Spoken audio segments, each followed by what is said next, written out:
There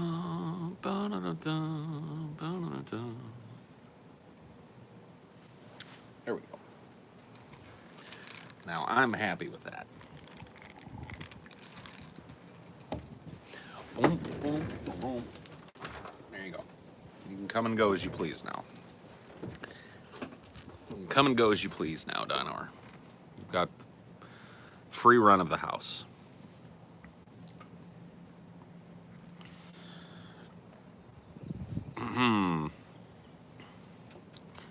Not first, but still here. That's okay. There's really no prize for being first. There seems to be this idea on the internet that there's a prize for being first, and there is not. There's not. Unless you consider like meaningless upvotes on your comment to be a prize, in which case, like if you can actually get first down on a video that's going to get like a million views, there's a good chance you get like, I don't know, 200 or 300 upvotes or some shit. That's not even bragging rights though. Like if somebody, I can't even conceive of it happening. Somebody bragging to me about getting upvotes on a YouTube comment. I'm sure maybe it has happened somewhere, but I can't even imagine it. I wouldn't even know what to say.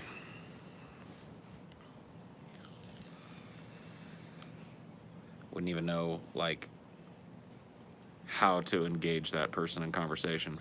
I could use some nukes. I went to see Endgame again. Someone brought their fucking infant to the theater. Also, I heard you saw Interstellar. Yeah, I did. I did. Please upvote this. There will be like a lot of times more upvotes on comments than there are on the actual content. Like, YouTube comment section has become its own thing. You guys are doing your own thing down there. And it really doesn't necessarily have to have anything to do with the content. It's interesting. Yeah, it's kind of interesting. Someone farted at the saddest part of Endgame. Darn, man. What a... Oh, man. Darn. That's got to be the... It's got to be... It's bad for you, but it's also got to be bad for him, too. You know?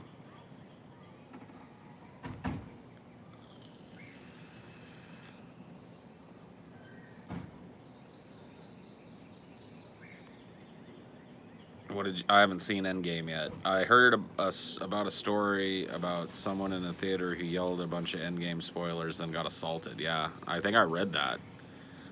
Yeah, some dude was out in front of one of the early showings of Endgame and was like hollering all kinds of spoiler content to the people, and somebody beat his ass, I think. Farting in theaters should be punishable by death? Dude, that's harsh. I mean, it's pretty rude. But I think death is a little harsh for that.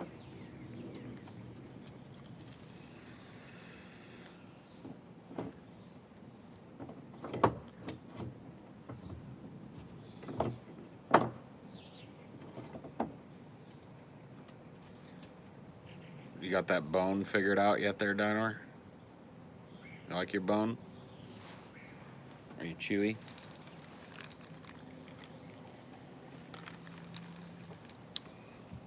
I got spoiled in DFF comment section, I believe, but it was whatever. It was predictable. Yeah. I think I've been spoiled on a couple of little things, which is not bad. Like, it's really pretty easy to avoid major spoilers, even for weeks at a time, if you're willing to, like, turn off the social media shit, you know what I mean, to a certain extent, or be very careful about skimming it. So, I'm interested in seeing Endgame without being totally spoiled on it, so I just don't really engage. But at this point, if somebody fully spoiled me on it, I got no excuse. I'm out here on the internet, you know. The DFF Facebook page is permabanning people posting spoilers about Endgame. That's funny. Yeah, they can do whatever they want over there. That's the great thing about being divested from 99% of our fan community. Like we just let the subreddit. I think TJ might have moderation over at the subreddit or something. I don't think he uses it for anything. The Facebook fan group is totally moderated by fans. Yeah.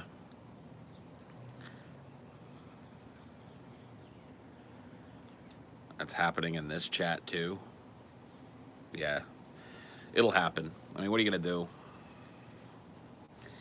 You guys kind of just go your own way, you know? Oh, wow, dude. Otello. I thought he was talking about something else. He's talking about banning for spoilers, dude. You better watch your ass.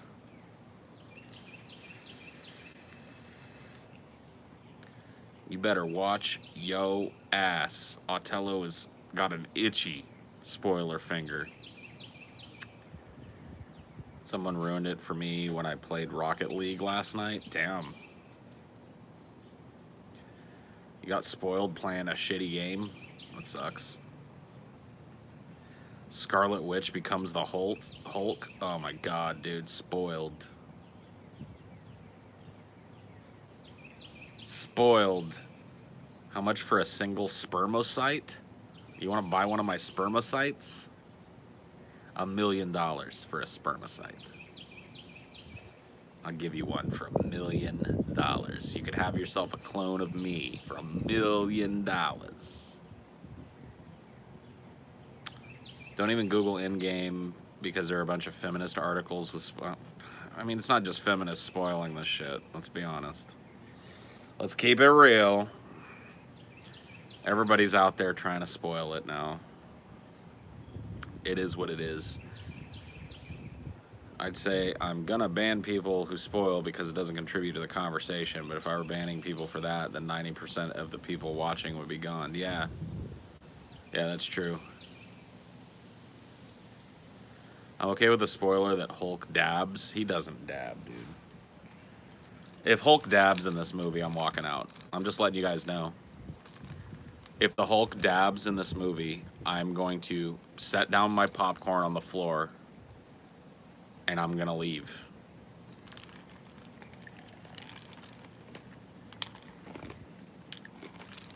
Demand a refund.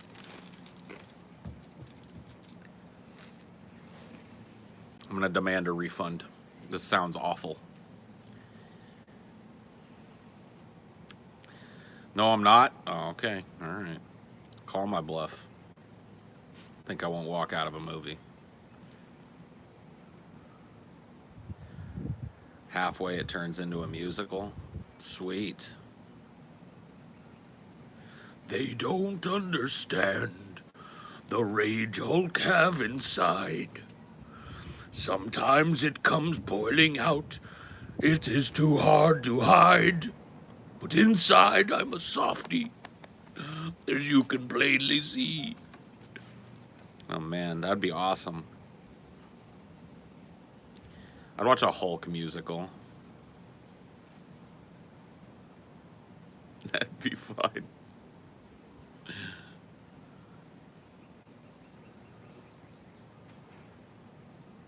Hulk was cool, but kind of uncanny valley in this movie. He's been kind of uncanny valley in every movie, but he's the Hulk. He's kind of supposed to be.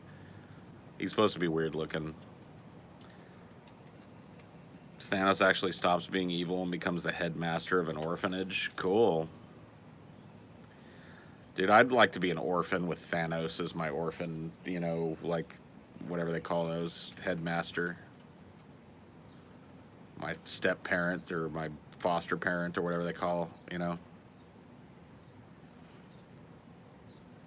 What does uncanny valley mean? I think Google could probably help you better than I could, but it's basically like when you look at a human face that's been created, it's not a real human face, even though it's very, very close, there's this kind of creepy sense of like looking at an automaton or looking at something that's not quite right. I believe it's a function just of our brain and the way that human beings recognize other human beings. And it triggers that something in the brain that we're like, something's not quite right. It's not quite a human being you're looking at, and it makes it kind of hard to look at. It works well with some things. Like Uncanny Valley can be like good. Like you want a certain amount of revulsion when looking at certain types of characters. Anderson Cooper gives you Uncanny Valley. Damn.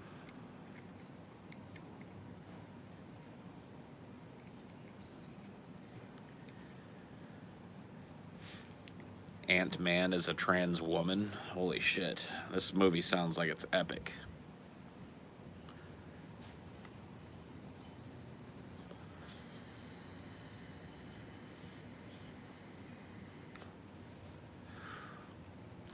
Sounds like we're in for an epic movie, man.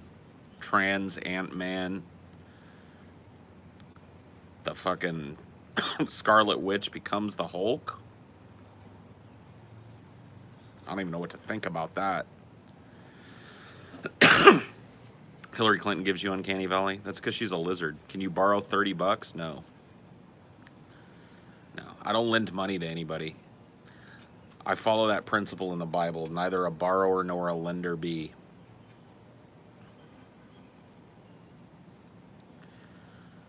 I don't like superhero movies anymore. I'm pretty friggin' tired of them. Join the club.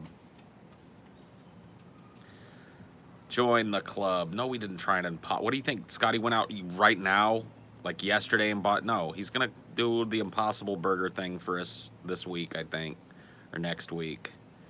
But no, I ain't tried an Impossible Burger yet. No, you can't have $50. Can't have any dollars from me. Sorry.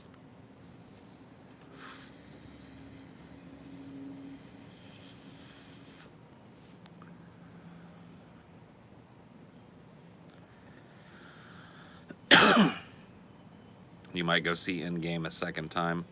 Well, good for you. Good for you. You can't have any schmeckles. You can't have any dollars.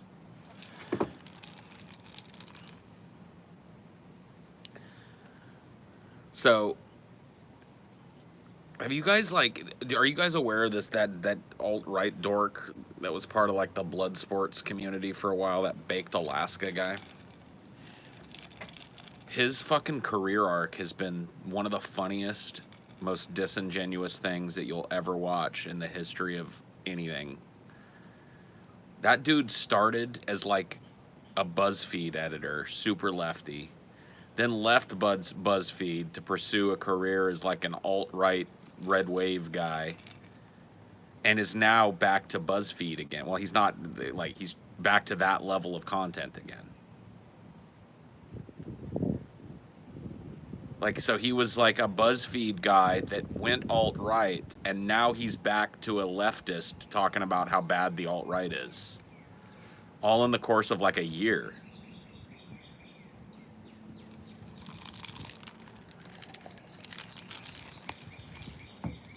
It's crazy.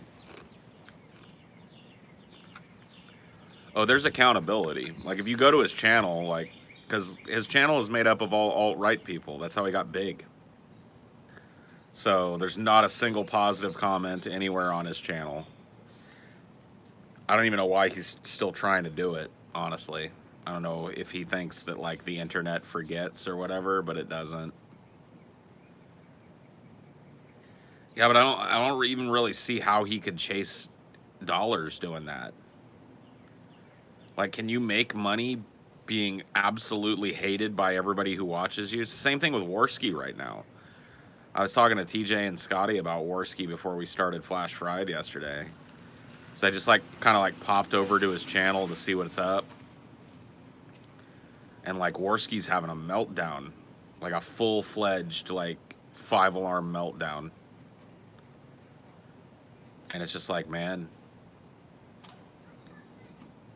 It says more about the audience than it does the entertainer, to me, if I'm honest. These kind of, like, seems to be pretty common in that alt-right circle. I mean, I guess it's kind of common everywhere these days. This, like, you know, people are like raised up by their communities and then torn down by that very self same community when they don't toe the line 100%. Like, these dudes have, like, both of them have gone through profound arcs. Like, I'm all for people making a change, right? Changing their minds, changing their ideology. That shit does happen. But the frequency with which it happens back and forth between the right and the left in some people is alarming. Like, I don't think something like that, like, if I was a true right winger, like, I've known people that are true super on the right politically. For them to transition to something that was completely the opposite of them, that's not something that's going to happen overnight. That's not something that's going to happen over the course of 2 YouTube videos. You know what I mean? That's a slow, methodical process. And it happens in stages. And these dudes, literally, they wear their ideology like a furry wears a fursuit. Right? Today I'm a fox, tomorrow I'm a wolf. And the day after that I'll be a cat.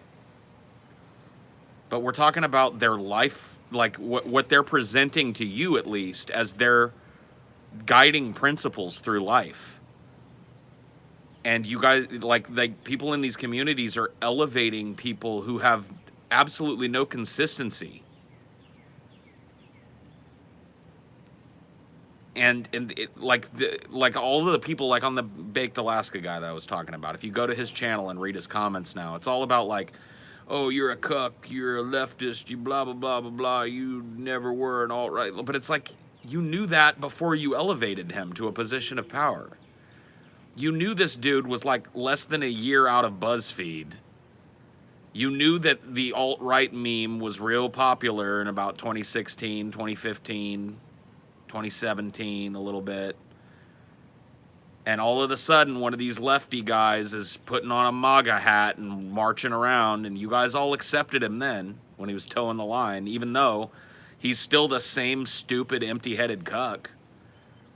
Like Baked Alaska, when he was popular, if you listen to any like the debates that he did with people, or any time he talked actual political policy, it's like dong, dong, dong, dong, dong, dong, like knocking on the side of a big old empty corrugated metal shed. Just nothing there. But all these people were like,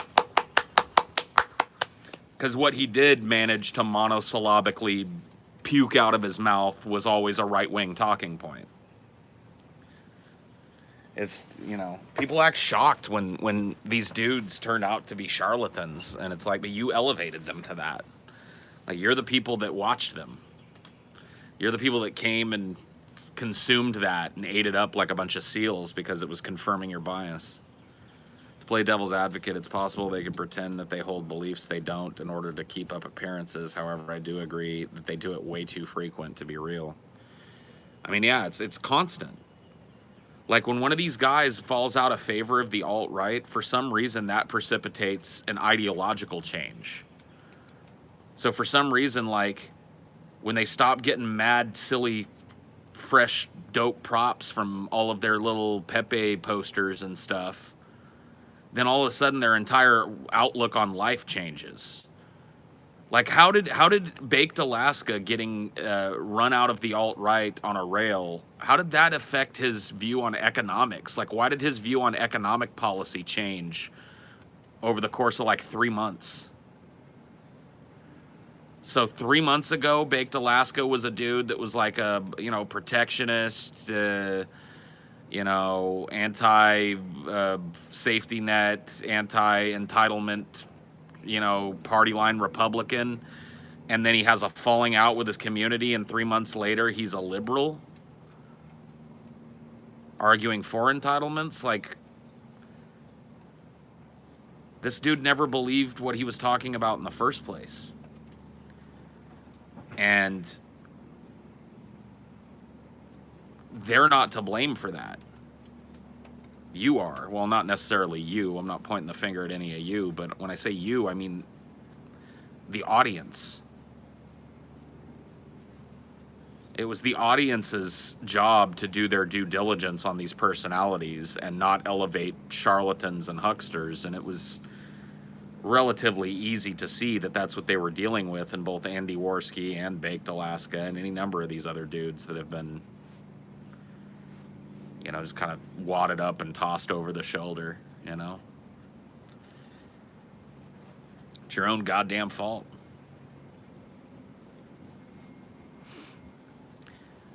It's your own stupid ass fault.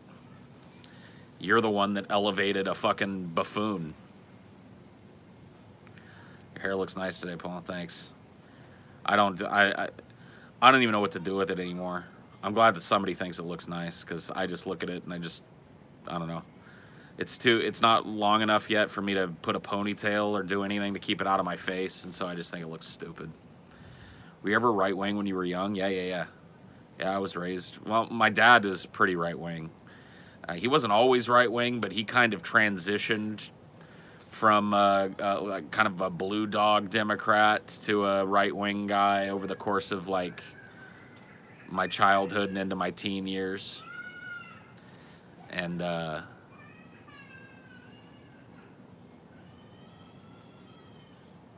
kill it.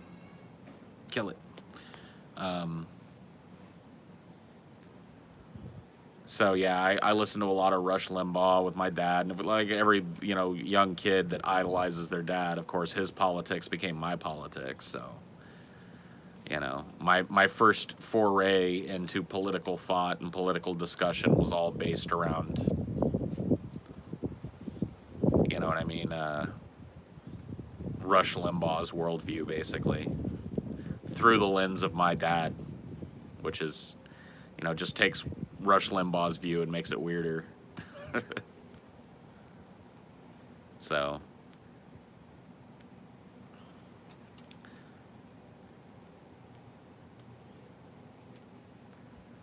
what's your opinion on mechanics in general? The public seems to think they're con artists. You're talking about like car mechanics and stuff. A lot of them are con artists. A lot of them do skate by on the big official looking thing and the ability to do something that you don't know how to do to charge you for shit that you don't need. Like, there's a reason the public perception of mechanics is bad. It's because there are so many bad ones out there. And when I say bad, I don't necessarily mean bad at mechanicking. I mean bad at business practices. Misleading, shitty. Take a look at your car and, fucking find a very simple to fix problem that you just don't have the intelligence or the wherewithal or the know-how to take care of, and charge you for a bunch of crap that you don't need because you don't know any better. But for every mechanic like that, there's a good mechanic out there. Like when Ashley and I were driving from San Antonio here to the New Orleans area for the DP New Orleans meetup, we were in this huge fucking rainstorm, and we were driving her old little beater of a car that she had at that point, and it was horrible. And, water sloshed up into the engine, and the alternator got wet, and the car started to lose power because the belt was slipping, or the end, whatever it was. And we ended up pulling off into this little town in the middle of nowhere, Louisiana. Pulled into this little mechanic shop. There was one dude in there working on an old truck, and when we pulled up, he looked at us like we were aliens. I didn't understand a word that the dude said. He literally popped the hood, took a wrench, banged on the alternator with the wrench a few times, had us start the car up, and said, "Yeah, it'll be fine now. This is what I got. What I was able to piece together through his super thick accent was, oh yeah, no, it'll be fine now. When you got a new alternator like this one does, sometimes when it get wet, you just hit it with you hit it like that, and sometimes it just need that. It need that to settle in, I was like, all right, what do I owe you, man? It's like, nothing. You go on down the road. Be safe. I was like, oh, okay. And sure as shit, we got back in the car, started it up. The little battery light was off. Yeah, I don't remember the name of that town, babe. Do you remember the name? I know it wasn't Gross Teat. It had something just like bog swamp or some shit. It's just some tiny little town. Some tiny little town right on the border of Texas and Louisiana. But he didn't charge us a fucking cent, you know? He was just like, oh, yeah, this is like, because he saw the problem and he knew the fix for it and he did it and it worked and it cost him nothing but like 5 minutes of talking to us and he didn't charge us. You know what I mean? So, really, like, here, when it comes to a mechanic, and this is always how I've done, is you got to know somebody in the area because people in the area know who the trustworthy mechanics are. Like, there's a lot of shitty mechanics where I grew up, but my family always knew a couple of guys that were straight shooters. They would look at your car and tell you exactly what was wrong with it, and they wouldn't overcharge you parts or labor. They'd give you a fair price on a fair problem. You know? And that's really the key is you've got to, like, if you're moving to a new area, become friends with somebody and ask them, you know, what mechanic do you use when you need one. Google review. I wouldn't rely on that crap, man. That stuff is so easily manipulated one way or the other. Like, I don't know. Like, I might stay away from a restaurant if it's like loaded up with 1-star Yelp reviews or something. But I don't know, man. I don't put much stock in this like crowdsourced review system. There's just too much room for human error and vendetta in there. Somebody goes into a restaurant that's really good, acts like an asshole, gets treated like an asshole and thrown out, and then they write a bunch of negative reviews of the restaurant. You know what I mean? I don't want to read any of that. I'm not interested in reading anybody's vendetta against a business. And there's no real way to filter that out versus a genuine review, you know?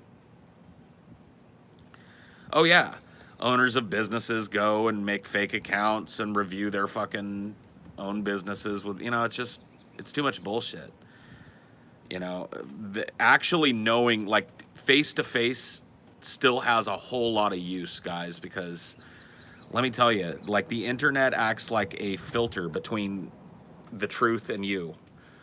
You know, the truth, or at least, you know, the truth of someone's opinion starts here, and then it goes through the algorithm of the internet and spits into your ear, and what you're getting is what half a dozen ad agencies want you to hear. Like, just talking to a dude and going like, hey, what mechanic do you use around here? I don't want to get ripped. They're probably, like, if they've lived in the area for a while, they're probably going to be able to give you a couple names. Oddly enough, the place isn't on my Google Maps timeline. Did we use your phone to find it? We might have. But I think we were using Waze at that time, if I'm not mistaken. But I don't know, maybe we weren't. Yeah, I don't know what that place was. We could just look at the, like, I'd probably remember it if we just looked at the route we took. Because I know it was, like, just over the border into Louisiana, so it's right near the Texas-Louisiana border. I don't know. How much to shave the beard off? $1 million. Have you considered visiting Canada for cannabis tourism? No. I wouldn't go there for that.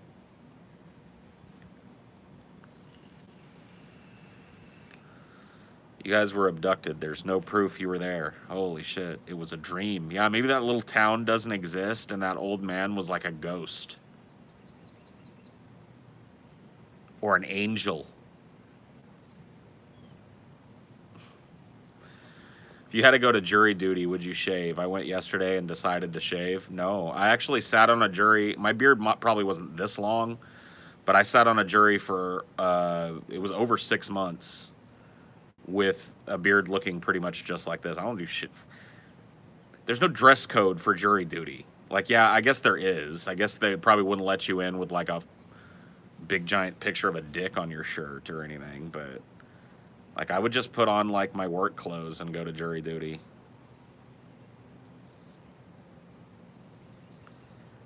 What car would you get, if any? I'm not a car guy, man. I don't give a shit. I really honestly don't. I mean, like, I look at, like expensive luxury cars and high-end sports cars, and I'm not going to lie and tell you I don't think those are cool or that it would be neat to have one. But I'm not one of those people that's just like, I want to buy that car. I don't give a fuck about a car. Like, here's what I care about in a car. Can I sit in it? Does it start? Does it get me from A to B? That's really what I care about. I've just never really been one of those dudes. I've got a dream car.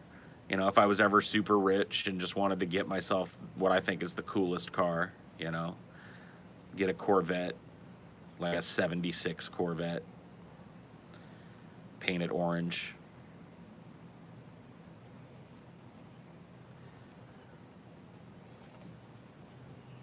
The video title made me think of the question, what's the hottest pepper you've tried?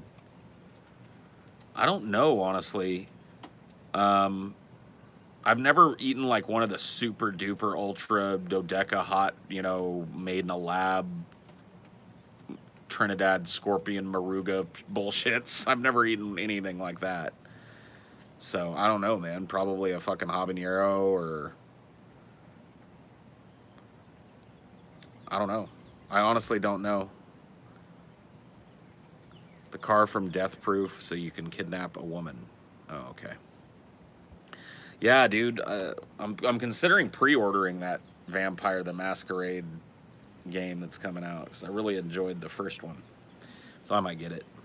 What's your favorite aspect of your billionaire fantasies? For me, it's like thinking about my complex. Because that's something I would do. Like, if I was like Bill Gates rich or whatever, you know, and just had like infinite money, it was basically just printing money. You know, I would have a compound somewhere, remote, somewhere that I didn't have neighbors, somewhere that I didn't have anybody to deal with or worry about. Probably an island would be the best, so I'd probably end up buying some little island somewhere and just turning the whole fucking island into a compound for me. I love fantasizing about all the like crazy shit that I'd have built. You know, like I'd have like a full IMAX theater with like one chair in it. You know, modular, so I could put more chairs if I needed it. But if it was just for me, I'd just have one chair in the perfect optimal spot in the room. You know, comfortable as all shit. Mini fridge next to it. Big bong on the other side. I like thinking about stuff like that. Just all the cool, like, selfish, you know, personal fulfillment kind of things that I would do. You know, and it's always very clearly a fantasy in my head. You look like a homeless. Oh no. Can I have a buck then? Help out a bum.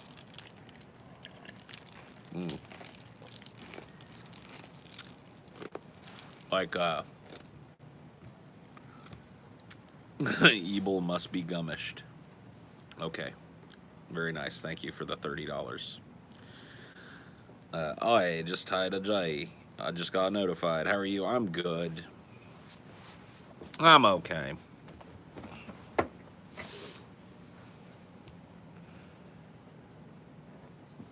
Would you keep Of course. Yeah, dude. She'd have her own whole wing of the fucking compound, you know, it would be Ashley Town. It would be anime as fuck. It would be pink as fuck.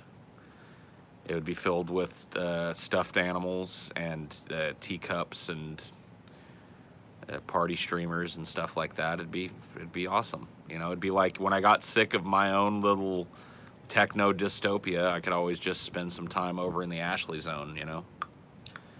Invite her over to watch a movie and then go back to the Ashley zone to, you know, play video games sitting on the big giant pink pillows, you know. Hell yeah. I'd make myself a giant arcade. That's another thing that I would do. I would, you know, just have a big, giant open space, lit like an old 80s arcade. You know, a lot of neon, a lot of pink, a lot of purple, a lot of blue. Just really lit, you know, nice and dim so that the machines themselves stand out. And I'd just start filling it with all the classic arcade machines that I could find. I would probably go down a list of all the ones that I could remember playing and make sure I got those, and then just start buying ones that I remember seeing, that I remember maybe playing 1 or 2 times, and, you know, until I've got like the whole fucking thing worked out. Conjugal visits. Well, you know, like, having two separate living quarters is something like, you know who did that? Frida Kahlo and what was his name? It was a Mexican artist that she was, Diego Rivera. They were married, and in order to like maintain their marriage and their relationship, they had a house built that basically was like two houses, and there's a bridge between them, like a covered bridge that, you know, so they had their own space. You never do know, dude.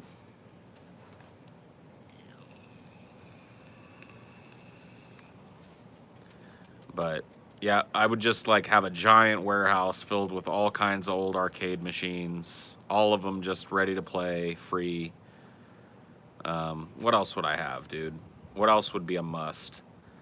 Like a swimming slash spa area slash gym. I'd have an awesome like.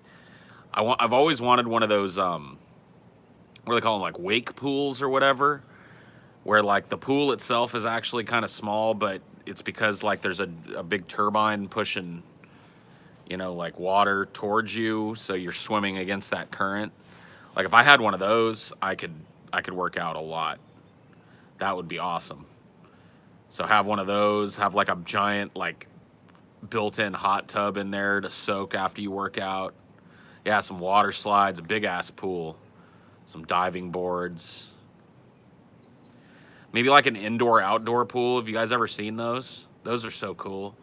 Like pools that like you can swim underneath a little barrier or whatever, and you're outside and you can like, yay! And then if you want to go back in, you can swim underneath the barrier again and be chilling in the indoor pool. Yeah, yeah. That would be pretty slick. If I'm on an island too, I'd have beach access, obviously. So I'd want to make sure that, you know, I had some stuff built down by the beach. Just some kind of like barbecue type of stuff. Stuff to make it like chill to just sit out there, you know. So some like cabanas or whatever the hell. Some real comfy chairs to enjoy the sunsets. Yeah. What else? What other kind of billionaire fantasies have I engaged in? I know I like to travel, so having my own little helicopter pad and airstrip and all that shit would be cool. I think it'd be cool to have one of those like mega yachts or whatever, you know? It has like a helipad on it, has like all the stuff that I've been talking about on it, you know, like personal theater and this, that, and the other thing. I think that'd be pretty fun. I could get with that.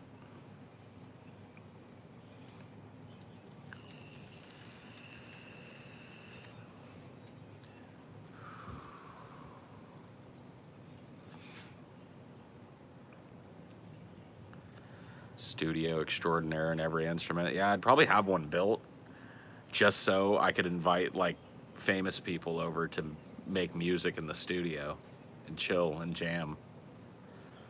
Just build like a world-class recording studio in your house. Yeah, why not? Servants? Well, there would have to be, yeah. You know, I don't want to have this giant compound and then spend literally fucking 16 hours of every day keeping it clean. So yeah, I mean, I'm gonna have to have some staff. I don't think I would call them servants. One of the things, oh, here's something I fantasized about: having a great kitchen, like a world-class kitchen, and then flying in like chefs, like engaging chefs directly to come and spend like a couple of days at my compound and cook meals. You know, so if I go to a restaurant and I really like the chef there or something, I just schedule with him for an exorbitant amount of money for him to come fly down, live with me for a while. You know, 2 or 3 days. He can stay in the opulent cabana out by the ocean, you know, and get waited on himself. But in the, you know, for meals, that's the only thing he's got to do. He's got to cook world-class meals. Probably hire like a live-in chef, you know, or maybe a rotating group of live-in chefs that come and go and handle all the meals and shit. Do you have more pets? I don't know. I don't. Maybe I might have maybe like one other dog or a cat or something. I've never been one of these people that wants to have like 15 dogs or 15 animals of any kind, really. Like I'm pretty chill with one dog, two dogs. Two dogs is pretty much the limit for me, I think. If there are two dogs in the house, that's enough. It's more than enough. Maybe horses. Yeah, that'd be kind of cool. You know, I don't know. See, the thing is, like, I appreciate horses. I guess I'd have staff that would take good care of them and stuff on days that I didn't visit them and stuff. So, yeah, maybe horses. I don't know. I don't really consider that a traditional pet. Nah, dude, I wouldn't want a panther. I wouldn't want to cage up any, like, beast like that. You know what I mean?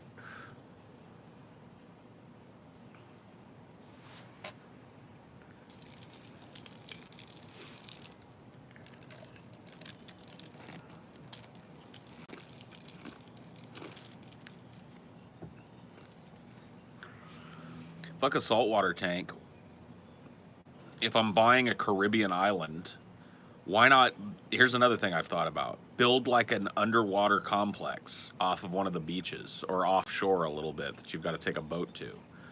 I've seen these like before. I think Dubai has one of these. Like it's a hotel where all of the rooms are underwater and it's built out of this, like the entire room, floor, ceiling, walls, all of it is built out of like super thick see-through glass or whatever the hell.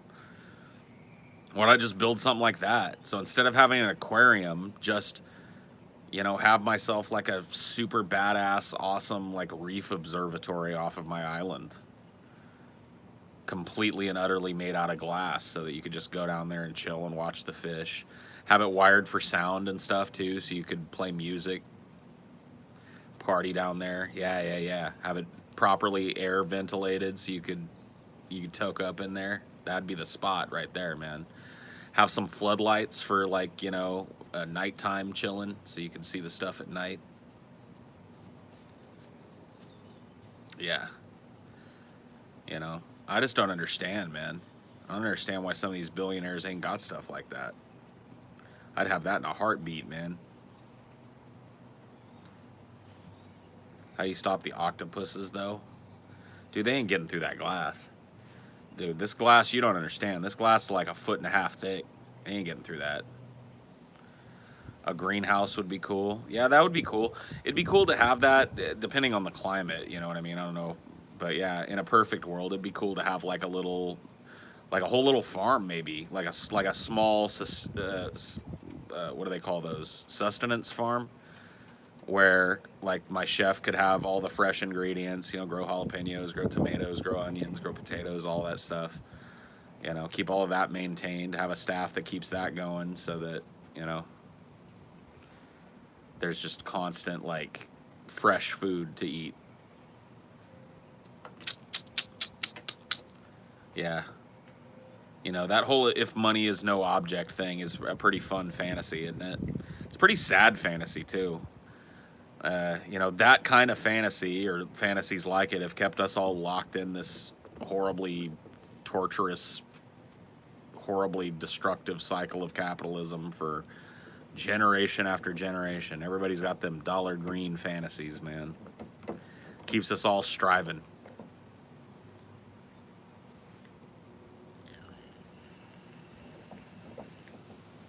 Do you still dress the same? Probably not.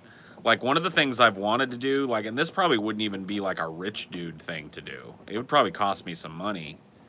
But I know for a fact, and maybe you guys can correct me if I'm wrong about this, but I'm pretty sure I know for a fact that there are like companies out there whose whole job is like to look at you, take your measurements, talk to you about like what kind of stylistic things you like, and find cool clothes for you to wear. Right? That has to exist. That has to be a thing. And I don't know what it would cost to engage somebody like that, especially like you could probably give them a budget or whatever for how much they were allowed to spend on the clothes, because you're gonna have to pay for that too.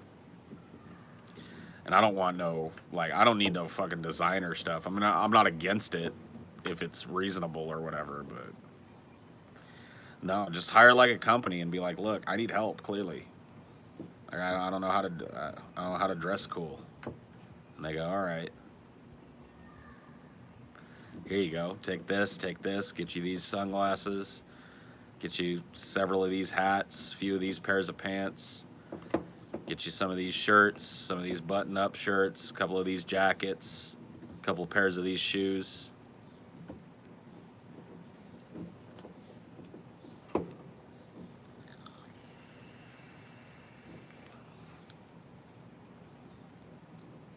There's a monthly subscription box that does that. What?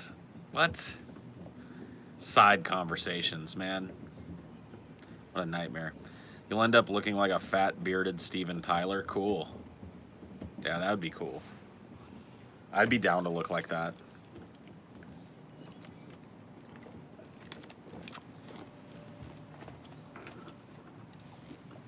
I mean, if there are death drones available, I'll get them, but I'll just have security dudes.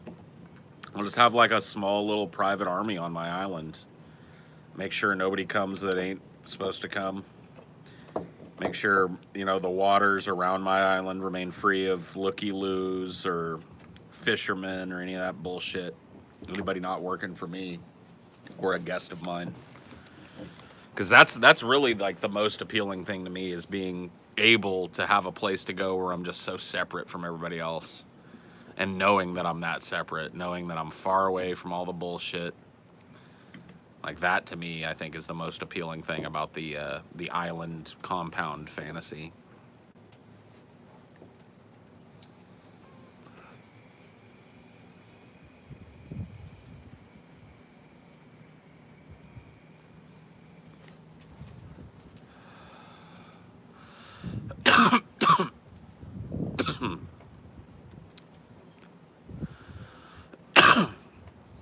Yeah, but Paul, you will be a part of the globalists. Oh no, not the globalists.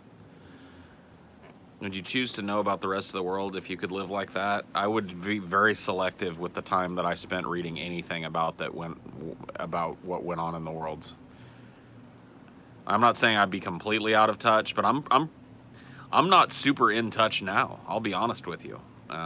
I don't consume a lot of news. I don't spend a whole lot of time reading or watching a lot of news. I keep a very cursory finger on the pulse of what's going on politically and nationally in this country. Another finger maybe on the world politics, but I'm far from like a political, guy. I don't. I used to be. There was a point in time where I could speak with a lot more authority on current events and politics, and I made a very, very conscious choice to walk away from that because it required me to be constantly engaging with the national news media and constantly reading multiple sources of information to try and cobble together what was going on to the best of my ability. And it was an unhealthy thing. It was an unhealthy thing for me.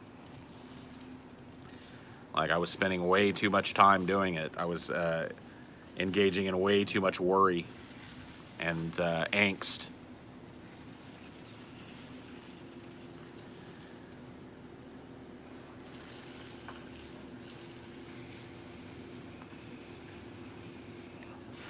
Would you try and influence it, like with charities, or would you leave humanity to its course? I don't know. I'd probably, like I said, we're talking about Gates money. I'd probably have some charitable donations and shit, I'm sure.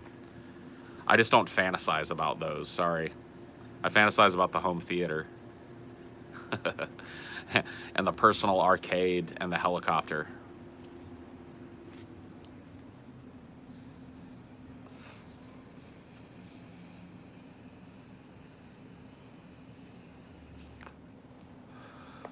I'm a good little capitalist, just like you.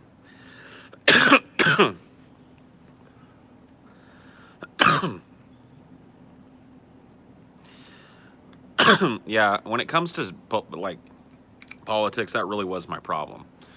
Somebody mentioned that they had to learn to disassociate politics from their emotions to be a poli-sci major. I considered poli-sci as a major on one of my abortive attempts to go back to college, and very quickly abandoned that idea. It was I have a very hard time separating politics and policy from my emotions. Especially when the drumbeat seems to be to me, with my reasonable mind, or what I think is a reasonable mind, seems to be to me that everybody that is a normal working human being in this country is getting horse fucked.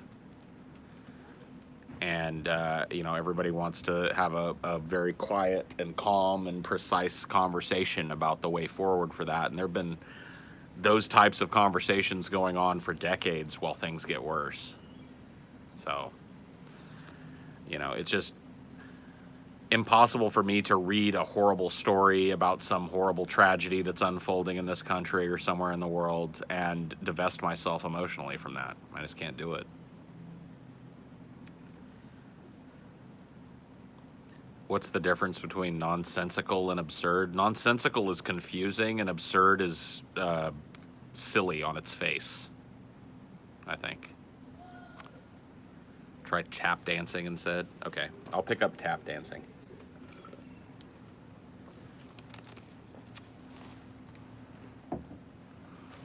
I'll pick up tap dancing. That'll be my next big thing.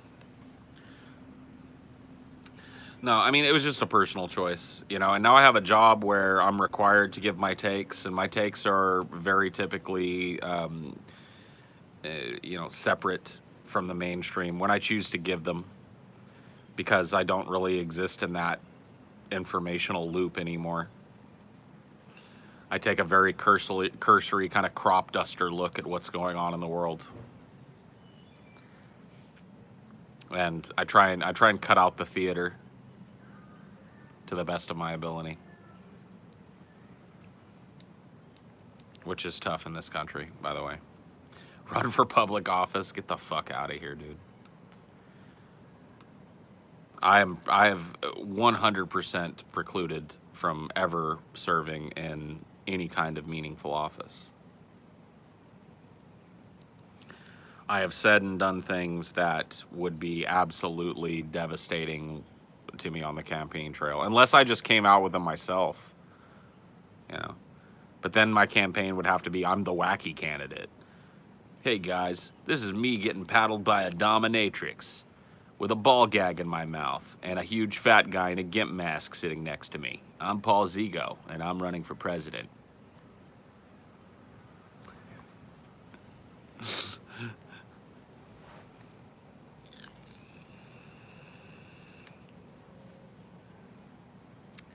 Opera singer Paul, Phantom style. Yeah, dude.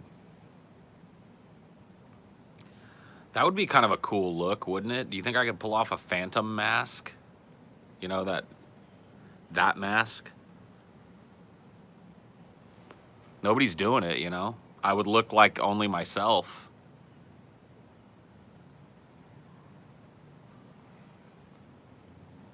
No. Oh, okay. Thanks, guys. Thanks, guys, for the vote of confidence.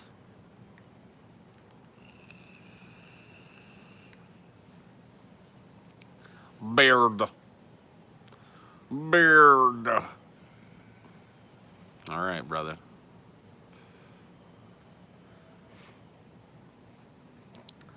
Yeah, dude, you'd look like a villain in some post-apocalyptic movie. Cool. A brown paper bag would be better? Okay. All right, you're an asshole. You're an asshole. She just dressed steampunk? No. Sorry. Can't do it. I do have my cringe threshold, and it precludes dressing steampunk. I'm sorry. I mean, that might be cool for like a costume party or like a one-off kind of thing, or like if there was a reason to do it, but like dressing steampunk is like an everyday like thing. Nah.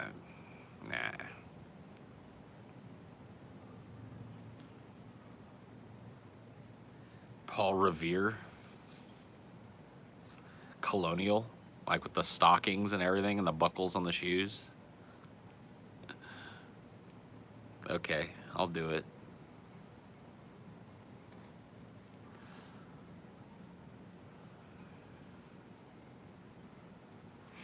Dressing steampunk equals dressing virgin. Yeah, kinda. Yeah, kinda. Drugs up in this club. I don't wanna dance. I wanna get numb. You think a geisha look would be good? I could see it. I could see a pretty dope geisha look on me, you know what I mean? It would definitely be unique, you know what I mean? I just don't want to end up like Don Cheadle's character in Boogie Nights. You know, his poor character, one of his defining traits is that in every decade, he's trying to like find a look that is different from everybody else's, but he always ends up looking ridiculous. Yeah. I have a feeling I'm going to be like him if I try any of this. You'd look cool with a mohawk. Yeah, but I just don't know that I'd want to keep a mohawk forever. I'm pretty sure I'd get real tired of a mohawk real quick. You know, and then what do you do? Then all you can really do is shave your head. Like I want to start, I want to let my hair grow out. I need a grill. I mean, maybe if I get like Action Bronson's, you know, stylist or whatever to help me dress, I could pull off a grill, get some cornrows and stuff, you know. If you get tired of a mohawk, then you can go back to being bald. Yeah, so that's my only choice though. I've been growing out my hair for long enough now that I really want to stick with it. I want to try and get my hair down to like shoulder length, maybe just a little past the shoulders, you know. So I have a ton of hair to work with, and I want to see how I feel about having that hair. And then decide what I want to do with it.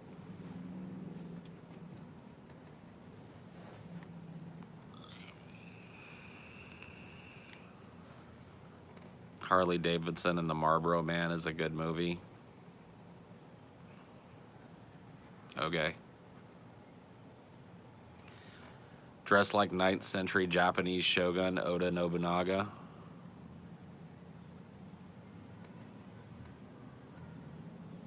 That would be fucking awesome. Hell to the yeah, dog. Now you're on to something.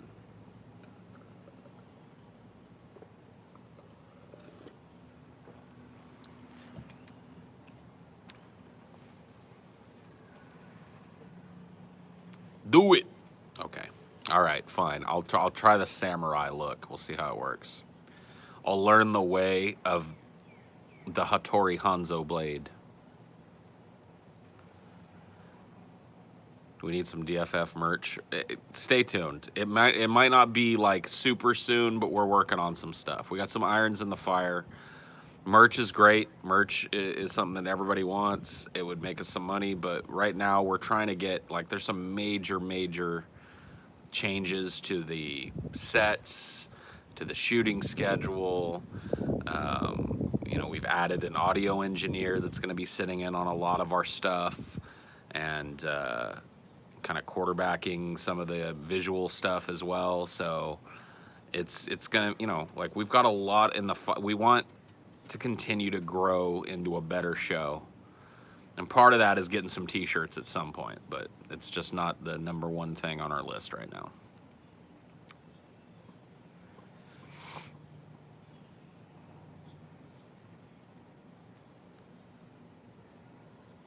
Yeah, dude, if we could partner up with a deep fat frying company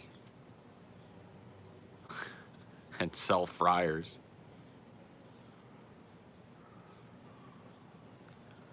Are you guys gay?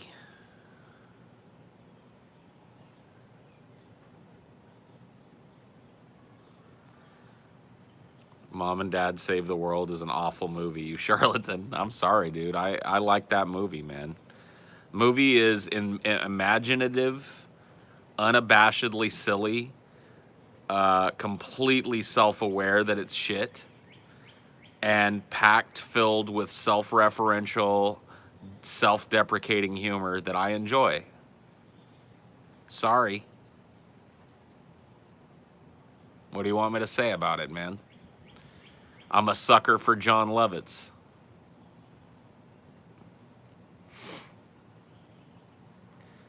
My mom just said, if we evolved from monkeys, why are there still monkeys? Did she really say that?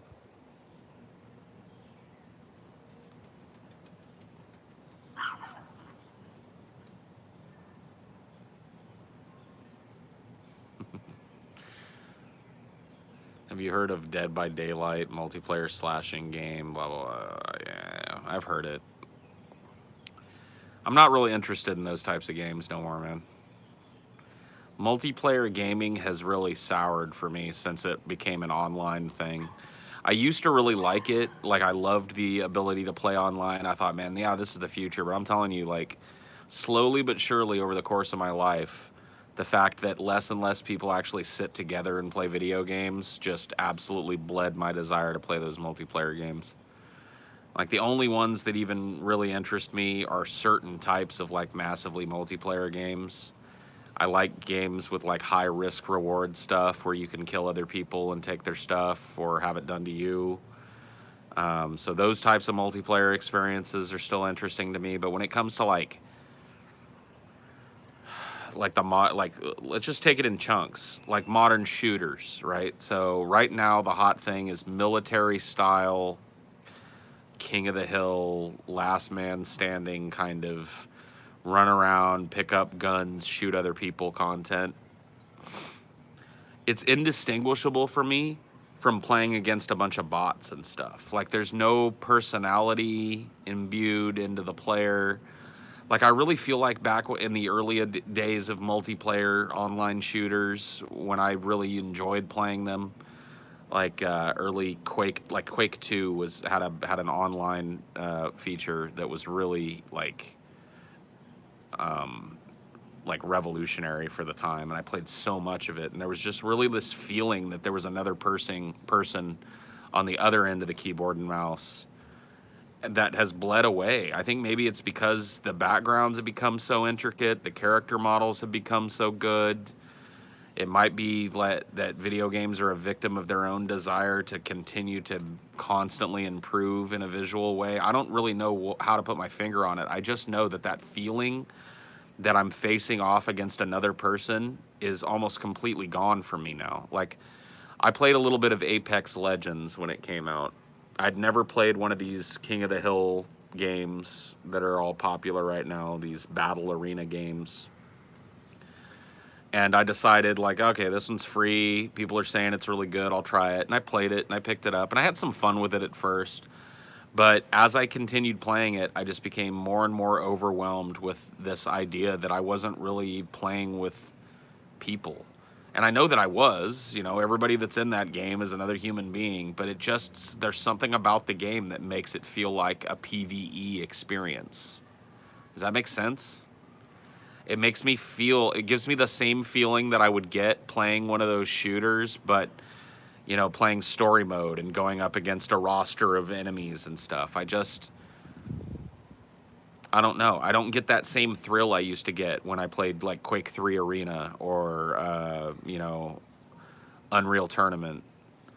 Those two franchises there were probably, along with sitting right next to my friends and playing games like GoldenEye, like 007 GoldenEye I probably played more of that game than any other first-person shooter ever made, if I had to be honest about it. Only the Quakes would even come close, I think, in terms of hours that I've spent sitting in front of it. And, that game's almost unplayable, but there was a real sense of competition, a real sense of, testing yourself against another person that seems to be completely absent in these games now.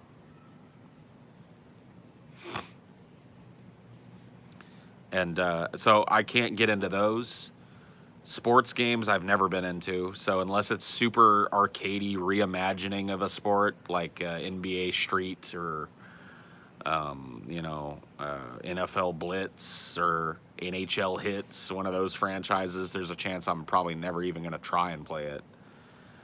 RPGs have lost their magic for me too. I used to be a huge fan of like JRPGs, the old Final Fantasies, Breath of Fire, I was a huge Lunar the Silver Star player because I had the Sega CD, and that was one of the big releases on the Sega CD.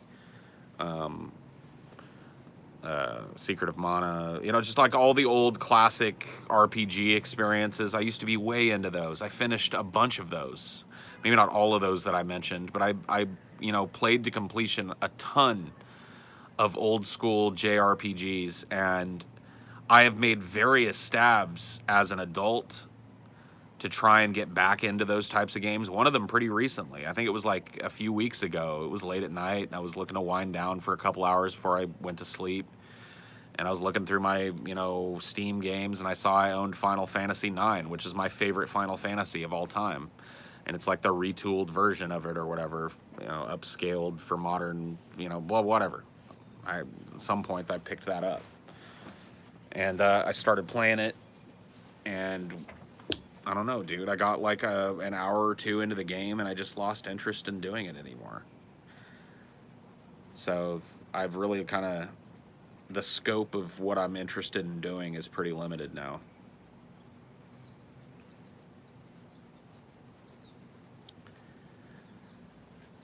So I can't really be into those types of games. I mean, what else is there out there now? MOBAs.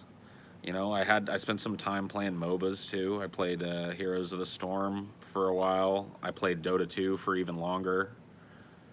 And I had a lot of fun playing those games. Those games definitely have that competitive feeling for me. Like when you're squaring off in a Dota match or whatever, you can, it's very, very clear that I'm playing against other people. I never get that feeling like I'm just trapped in a dungeon of hard bots, you know what I mean? But those games are rage-inducing. They're so, reliant on everybody on your team at least being semi-competent. And if you get one dude that's not towing the line, then everybody else loses. One lane loses, one dude that's, feeding over and over again, one dude that clearly doesn't know how to play whatever champion he selected. And that's all it takes. And it's literally like you're locked in with these people for 30 minutes at least of gameplay time that you're going to lose, that you could just basically sit at base and the outcome would be the same. And you can't play the game and enjoy it. So that ruins that style of game for me. When you get a team, and it doesn't even have to be a win. Like losing in that game in that type of game can feel good. If you've got a team that's semi-competent and the other team is just better, and everybody plays decent, and you make a few mistakes and you learn from it, that can feel good. But so often, I found that when I would queue up for Dota or I'd queue up for Heroes, or even back when I played League for a while, I'd queue up for League, and I'm not saying I'm the most competent dude on the planet, but I wouldn't queue up if I didn't know how to play the character I was playing, I spent some time beating on bots and learned what all my abilities did and learned the timings of it and played around with the builds before I went into a live game so that I didn't waste everybody's time learning how to play, because there's a facility for that in these MOBAs. It's what bot games are for. You know what I mean? If you want to learn a new champion, you go, all right, I want to learn how to play Rexar. I did this. Rexar is probably my main in Heroes of the Storm. My favorite champion in any MOBA probably to play is Rexar. I don't know how he is now. I haven't played in a while. They probably nerfed him. But, so I want to learn to play Rexar. Okay. Well, am I just going to jump into a game and waste a bunch of people's time while I feed the bear over and over and over again? Or am I going to jump in a few bot games, learn what all my abilities do, learn how to control the character, and then start playing? And that's really all I ask of people, that are going to jump into a public game, but that's not what you get. It's always at least one dude who, for one reason or another, just decides that he's going to play for the first time with other people and waste that time. I logged in for the MOBA talk. Yeah, dude. You can get in on this, Jabo, because I know you fucking know this. I don't know how much of it you heard, but just the basic principle of it being that what killed MOBAs for me was the fact that, you know, I don't have a team of 5 people to play with, so I ain't got this pre-made like option available to me. And when you just play singles, like there's gonna be one dude on your team that's gonna feed. There's gonna be one dude that's playing that champion for the first time that doesn't know what any of his buttons do. You know what I mean? Doesn't know how the character is supposed to be played. He's gonna build something retarded. And you're basically locked in a room with all of these people, the enemy team and your team, getting more and more pissed off for 30 minutes, playing out a game you know you can't win, because if you just lose it so you can re-queue and actually play the game, you get punished for that. So if there's a game where some dude is just sitting in base, you've got to play that game out 30 minutes, and you got 3 other people on your team that want to try hard it. So your choice is sit in base and get reported and get punished for that, or try to play out a game that you know you can't win. And it's just it feels like you're not even playing the game. You know what I mean? I felt like so many matches when I would queue up for singles, I'd end up with at least one of those dudes. And it's like, man. Heard this from Video Game Donkey. It's 3 legit players and 7 apes. Yeah, that sounds about right. Parky, the nukes cannot be dropped. Parky, that snark has to be stopped. Parky, mad at us all. Parky, just mad your ball. It's Parkey, but otherwise fine. Thank you. Thank you for the $10. Thank you for the poem.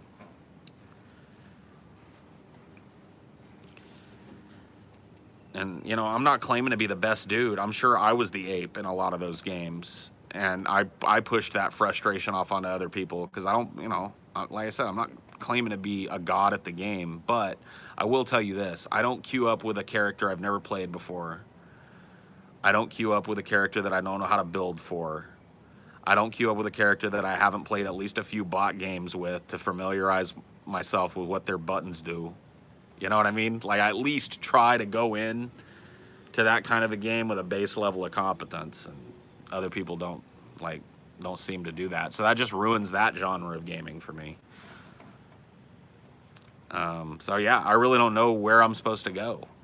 I still enjoy playing certain types of games, but the time that I spend with them is less and less as I get older, and the enjoyment that I get out of them is less and less as I get older too. That's what happens in public games. Most idiots queue up in public games. I mean, yeah, but you know, there needs to be some kind of facility implemented for those people, like some way for, like, Riot Games, for example. If Jabo's playing a game and there's just some dude that just feeds all game, and you know, you look at his match history and it's his first time playing Leona or whatever, and he just sucked, then there needs to be like some kind of facility in place that analyzes that person's metadata and punishes them with like rank loss in addition to what they got from the loss of the match, so that they're more balanced with the type of people that are playing like that. Of course, the end result being you want to get all the stupid apes in one little fucking league together. All the people that just want to feed, all the people that clearly pick champions they have no experience with, and then end up losing the game. Like, there should be a way to analyze the metadata of a League of Legends game and find out who's to blame for losing it. You know, look at all the roles. Look at Jabo and his support down in the bottom lane. Look at your mid laner, look at your top laner, and look at your jungle. And look at what their gold worth was, how many times they died, what times in the match they died. You know what I mean? There's got to be a way to objectively look at that data and find out who the fucking bad character was. Yeah. I know how MMR works in a basic way, and I get that that's what it's trying to do, but the system is broken, man. Like, these people that play this way should not be in a match with a dude like Jabo, who, like, has a great amount of game knowledge and plays, you know, champions he knows how to play and knows how to play his role and stuff, and is actually trying to go for the win and trying to play his role. You know, he's not playing for the memes if he, you know, queues up for ranked. But there are just so many people that do that, ranked or unranked. It doesn't really even matter. Like, for me, most of the MOBA time I spent playing, I didn't play ranked. because that extra level of try hard just adds like a level of like anxiety to me. But even in just like pub games, just like normal game, like the expectation is you queue up for that because you're about to go through 30 to 45 minutes of a game that you want to win. Whether you win it or not, that's up to the end result, right? But at least you tried, right? But if there's one dude on your team that doesn't try or just AFKs or whatever, you got to play it out. It just sucks.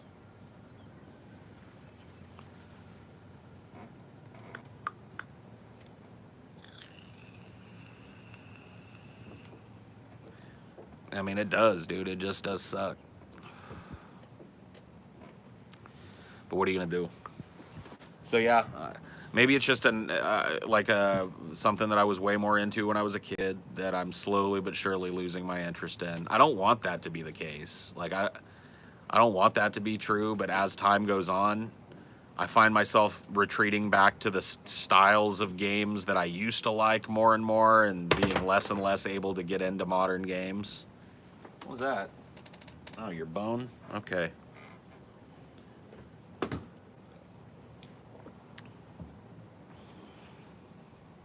You like open world games still? Yeah, I do.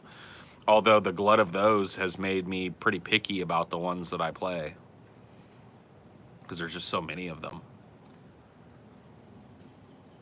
Maybe you're becoming the same curmudgeon you wish not to be with music. No, man, I don't feel like that. I'm not pooping on modern games now. I'm just telling you why I find trouble playing a lot of them.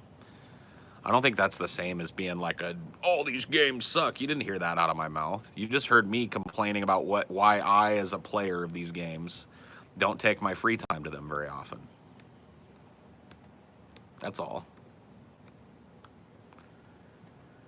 The other team is dealing with it also. Yeah, so nobody's having fun. You know what I mean? It's like, yikes.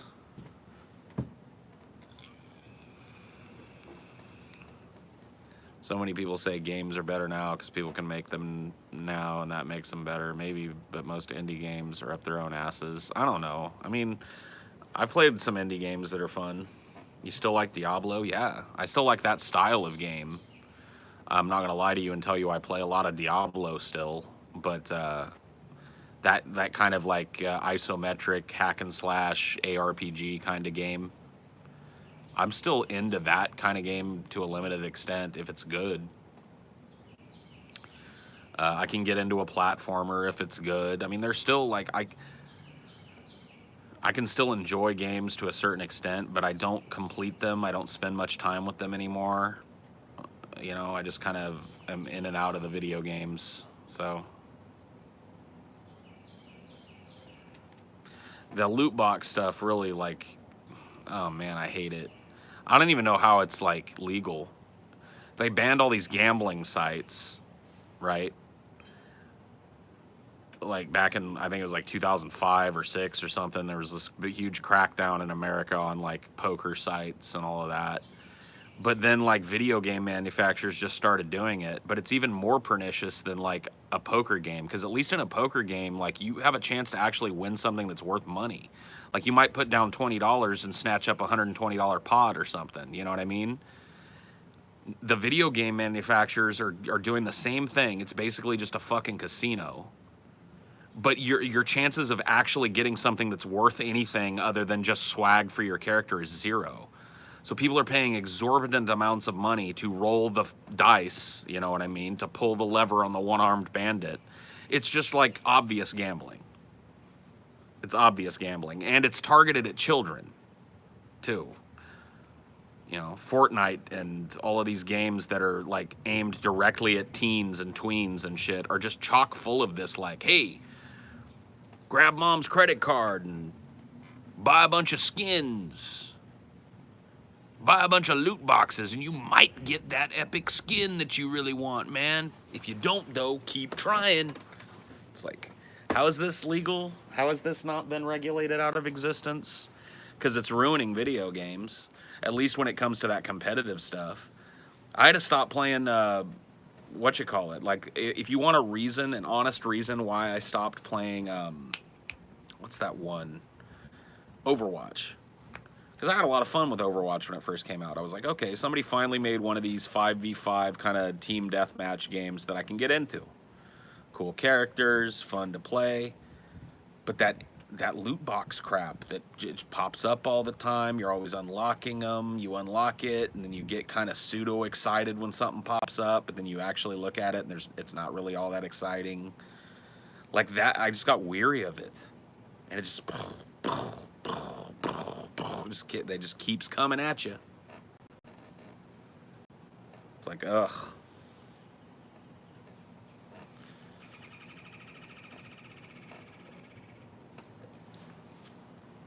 Yeah, I think the first character I picked up in Overwatch was Diva.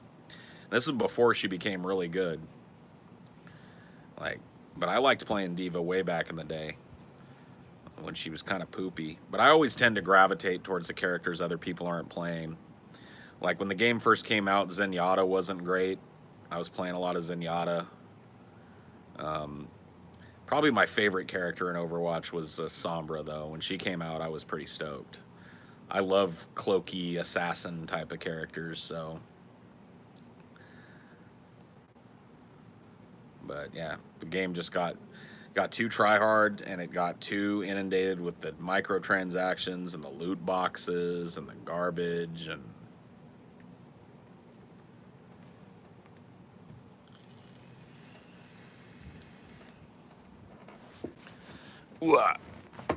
So ain't playing that anymore. You just love her because Latina. Well, that too. I do have a place in a very, very special, filthy, dirty, disgusting place in my heart for Latinas. I do. I can't help it. I was raised around them. What am I supposed to do? Widowmaker? Just kill yourself, man. Camper. Sniper. Always camping. Learn to play the game. Who did you main in League? I don't know if I really mained anybody. Probably Corky is who I spent most of my playtime on.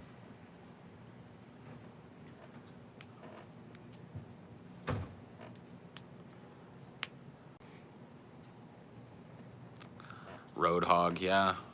I didn't really like Roadhog a whole lot. I played him a couple of times. I was not a fan. Overwatch is garbage. I don't think it's garbage. It just ain't for me. Kennen. Yeah, I never played Kennen, but I can see why people like him. I've gotten blown up by Kennen a few times. I think if I were to pick, like, pick up League again, I would probably, like, just like watching Jabo and other streamers and stuff play it, you know, and being up to date on what the characters do and stuff. Like, there's only a couple that I find really interesting enough that I think I want to try and learn how to play. One of them is Zed. Like, they're pretty much all junglers. So if I ended up picking up League again, I'd probably try and learn jungle. But I like Zed. I like a lot of the like kind of assassin jungler type dudes. I guess Zed maybe isn't even a jungler anymore. See him playing mid a lot. People play that Zed mid. But I like a lot of the jungle champions, Rek'Sai and those types of dudes. He fell off for years, man. Your mom's a jungler. She is? Damn. How can you watch people play it? I enjoy the game.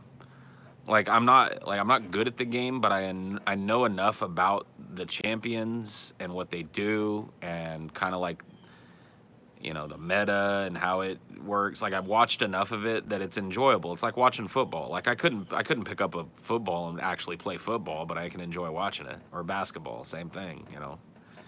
I would not be worth a shit on the court, but I can sit and watch people play it and enjoy it. Like I know enough about the game to appreciate like watching a streamer that's good at his or her role, you know. Because I understand what bot lane's job is. I understand what mid lane's job is. I understand what top's job is and jungle's job is. I understand when people, I can sit there and kind of armchair quarterback it and make my own calls and go like, oh man, they should have collapsed immediately when they when they showed at Dragon, like the whole team should have collapsed immediately, and if they had, they probably could have taken that Dragon.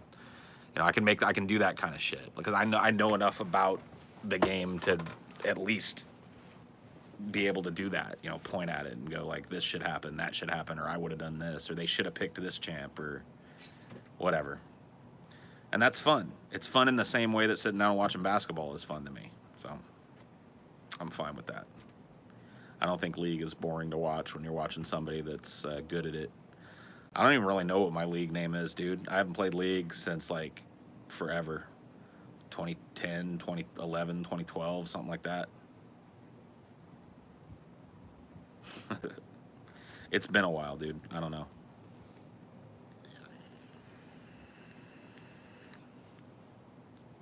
Are you a fan of Final Fantasy or Kingdom Hearts? Final Fantasy, yes, not Kingdom. I've never played a Kingdom Hearts game.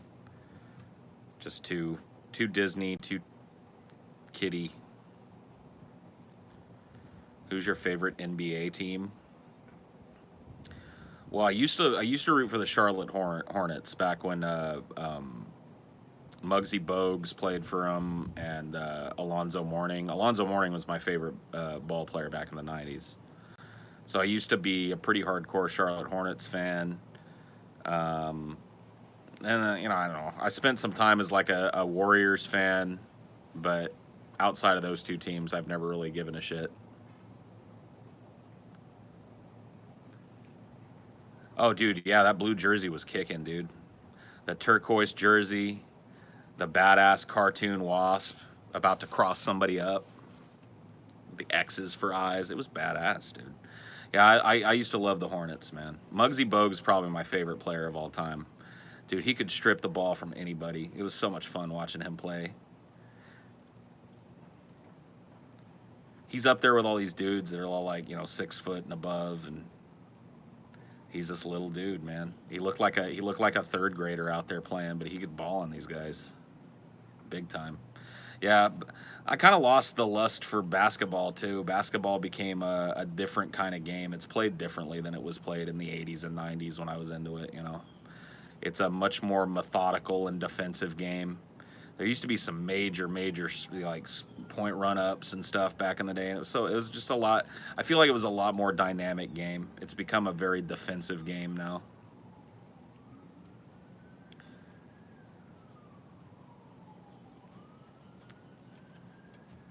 Have I watched any Soviet films? I don't know. Maybe I might have seen a movie or two made in Russia. I don't know though. I can't think of any. Isaiah Thomas is the new Muggsy. Oh, that's cool.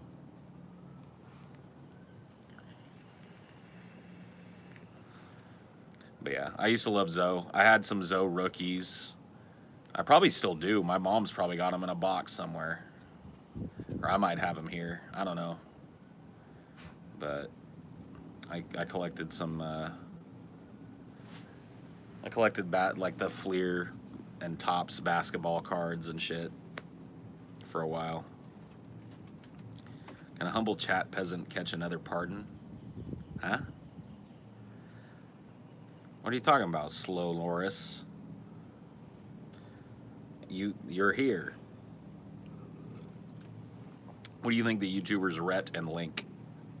I've never heard of either of them, so I don't know. Sorry.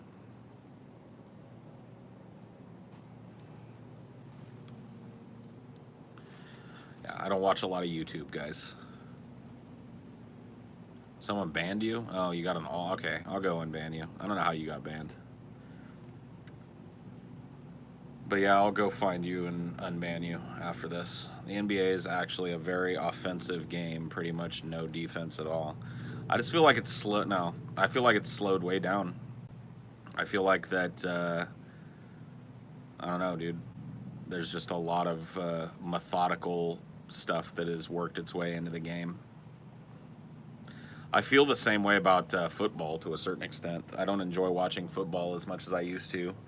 A lot of it is because of the kind of constant new rules and regulations. I feel like there's a whistle on pretty much every play.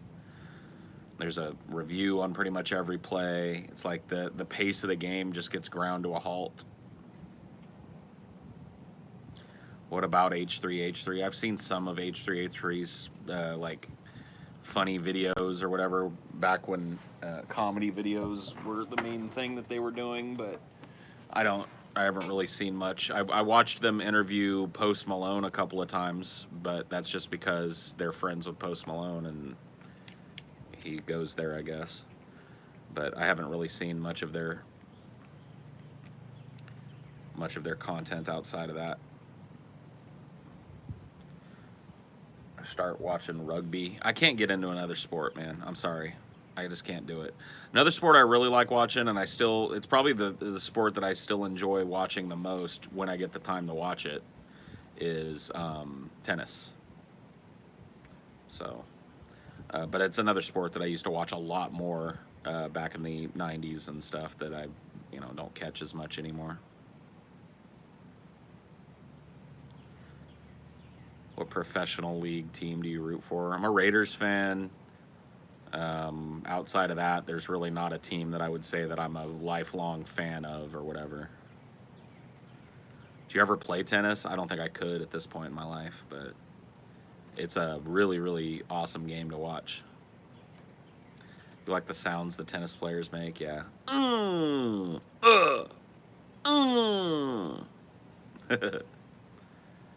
Chargers, get out of here. You suck. Boo. Boo.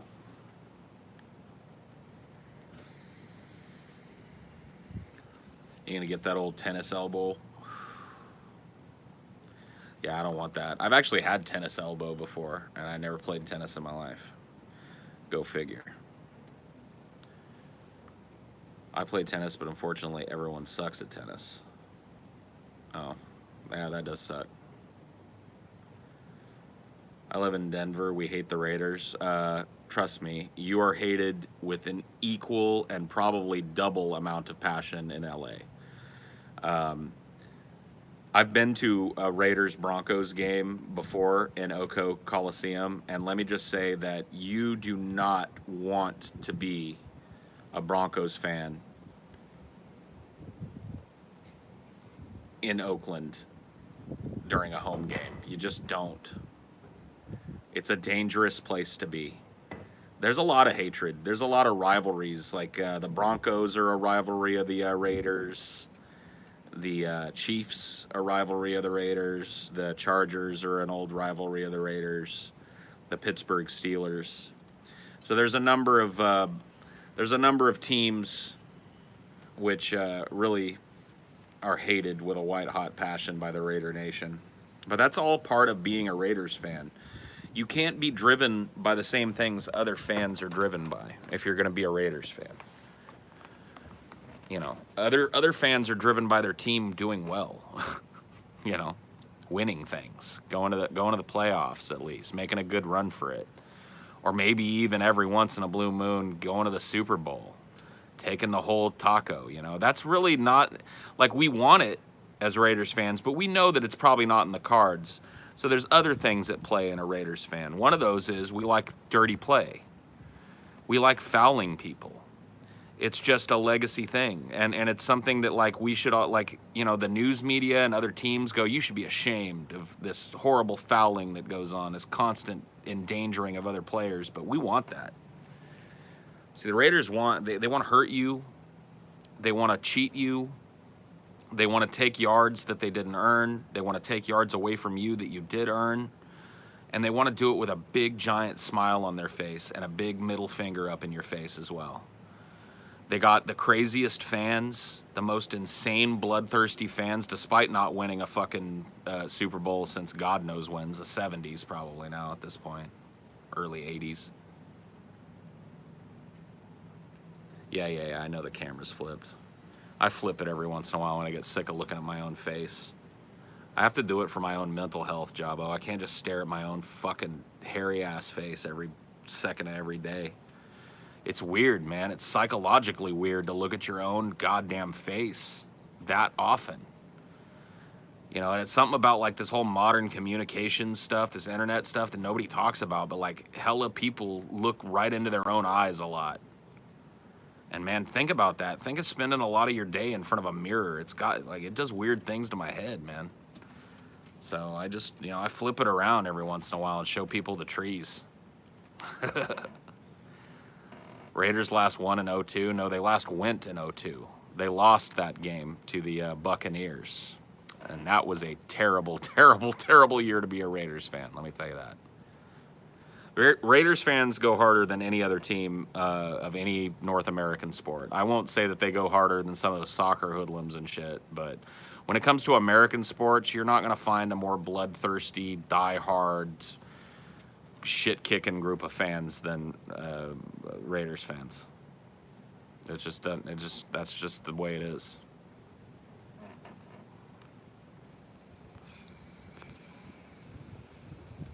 No, it's all good. I just, you know, I was a big football fanatic back then, and I remember very, very clearly the Super Bowl in the year of 2002. And I remember it being a horrifying, painful blowout where the Raiders barely showed up, barely even managed to play the game, and the Buccaneers just sauced on them. And it was horrible. I didn't even watch the last like 10 or 15 minutes of the game because I was so demoralized. I just retreated to the backyard and started drinking. You know?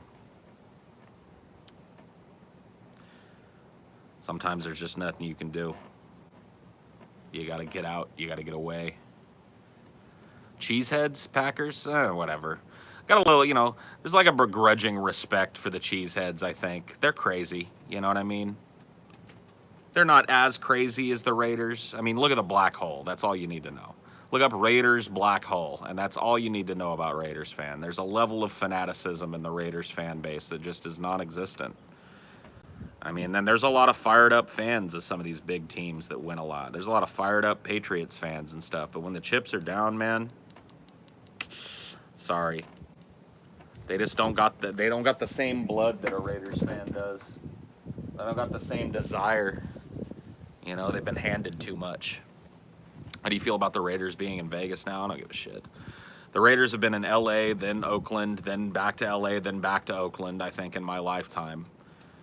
I never really cared about that. And since I'm no longer a California resident, I don't really have any California pride hanging over my head when it comes to them moving. I'll be a Raiders fan no matter where they play out of. So the Vegas Raiders, I'm on board. You know, I follow them where they go. I don't know why I picked the Vikings, but it was a bad idea. They're cursed. Hey, man, at least props to you for choosing a team that, you know, isn't a super mainstream team. There's nothing more vile in sports than a fan that hops from team to team, dude. I've got a friend like that. My friend Waylon is a team hopper. He's a team hopper. Yeah. He started as a 49ers fan because, you know, back in the late 80s, early 90s, the 49ers were dominant. Like, they were beyond dominant. They were like a monolith in the NFL that nobody could touch them. And so, of course, he's a Niners fan. Then that started dying out, and the Cowboys starting getting good. And guess where he went? Became a Cowboys fan for a while. Then the Cowboys started to die off, and the Patriots started to get good, and guess where he went?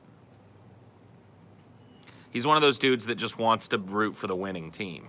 Got no team solidarity, and if he was sitting here, he'd be challenging me. He'd be, I've been a Patriots fan since 1999 or whatever the hell, you know. He'd be, but it's just the truth, man. It's all qualification, because you know what? If you ask me, who are you a fan of? You get one answer: Raiders. There's not, well, I used to be a fan of the Raiders, but then during 1997, I switched over to the Niners. You know.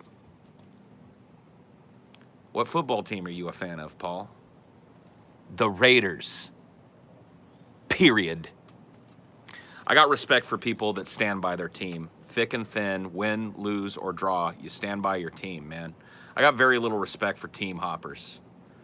There's no use for that, man. There's no actual glory in just jumping to the team that's got the best chance of winning and rooting for that every year. You know what I mean? There's no glory in that. There's glory in being a Raiders fan or a Cowboys fan or a Buffalo Bills fan or a Patriots fan if that's what you were born into. You know what I mean? If you've got the credentials that you were raised into a family of Patriots fans and you've always been a Patriots fan even before they were good, I'm not saying the team is what matters here. It's the intent. I just like the players. You don't care about teams at all. That's cool. Yeah, I can understand that.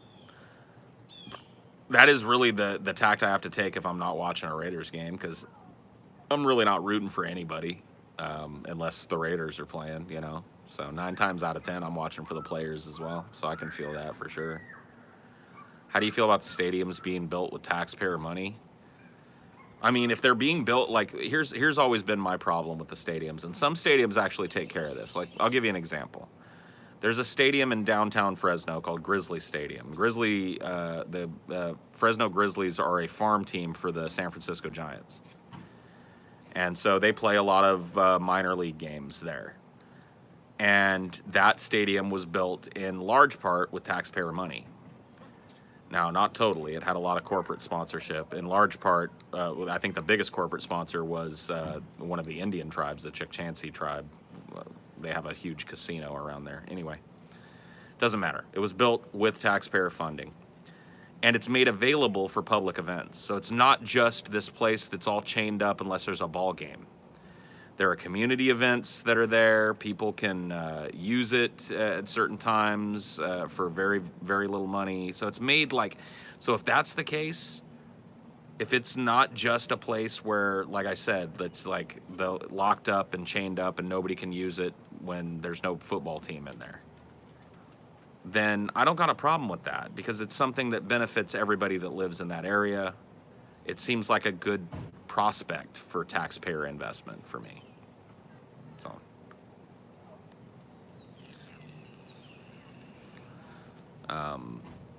Now, this idea that the taxpayers fund the entirety of a football stadium while the rich owners fund nothing, or the team funds nothing, I know that happens. You've always loved good QBs. I just feel like they're the most important and impressive of the team. Yeah. I mean, I think that goes without saying. I mean, the quarterback, there's a reason why, you know, that term is used even outside of football. Let me be the quarterback on this, guys. Let me take, you know, that's point man, you know what I mean? So yeah, the quarterback is that center of the team. And if you really watch football, there's kind of a beautiful dance that goes on around the quarterback. The pocket is a very interesting thing to watch if you're watching football. You know, after the hike, watching how that pocket develops, watching how much room and time that quarterback has to work with to make that snap decision of who to throw to. Do I go with the playbook here? Do I make an alternate decision? And all of that is dictated by how long his offensive line can hold that pocket for him. Because when that pocket collapses, he's scrambling, he's in trouble, and he's got very limited options to make a play beyond losing some yardage. So, I mean, really the whole game is based around him. You know, on offense, your entire line is there to protect him and to facilitate him throwing the ball to someone else to score. When you're on defense, your entire job is to pressure that man and to make sure that anything that he throws up in the air gets batted down or intercepted. So yeah, the quarterback is like a fundamental central figure in the football universe for sure. And certainly like requires a different kind of skill, you know. You have to have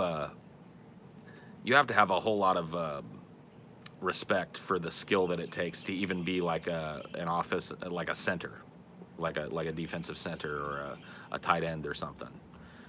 These guys are all incredibly good at what they do, have to make incredibly complex strategic decisions on the fly in a moment where their adrenaline is pumping and their vision is obscured.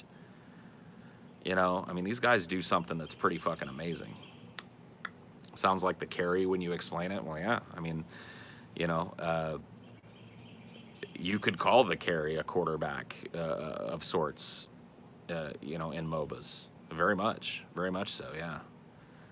I mean, all of the other resources are there to protect that guy, right? So that very much is the carry.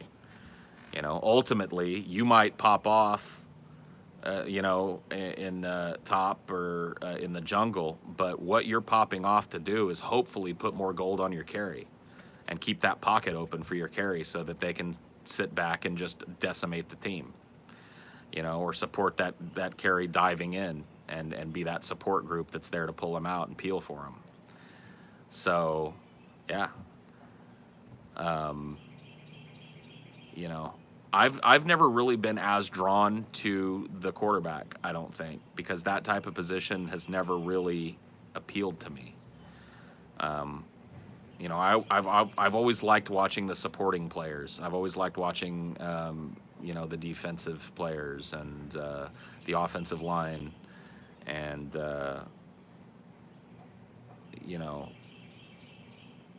so it's just another way of looking at it, I guess. American football is slower paced, but it's very tactical. Oh yeah, I mean, there's a lot going on in it. It can be a hard game to explain to other people what's going on. Like Ashley doesn't really understand a whole lot about football, and I thought, I can explain to her a couple of things and it'll be simple, but I realized that those couple of things are contingent on other knowledge, which is contingent on other knowledge. It's a complex game, man. It's not a simple thing. It's not something you can just pick up and instantly get. Oh, what happened here? I froze. Oh, shit. Isn't that great? Look at that freeze, too. It's a wonderful, wonderful, wonderful time to freeze.